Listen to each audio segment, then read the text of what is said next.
Hey everybody, what is going on? I hope you guys are all doing well, and welcome to another tutorial video. In this video, I'm going to be showing you guys how you can change the speed and slow down your videos in Davinci Resolve.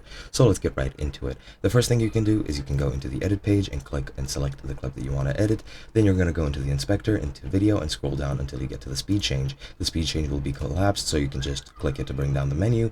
And here you can change the speed percent to however you want. You can change the frames per second as well. You can do this in way too much time or way too many frames per second, and that will speed up the video as well. Or you can lower it to the native FPS of your video, and that will change your speed as well. You can also just go and increase the speed like this or decrease it like this, and you can do it however you want. Now if I play it, as you can see, it's 150% speed. It's gonna do that, and it cut off the video in a couple of spaces, so that is not the best way to do this. However, you can also use a different method by right-clicking the video and going into the retime controls. You can now change the speed of the video from here. You just click here, change the speed or change speed, and hover over this and slow it down however you want, for example to 50%.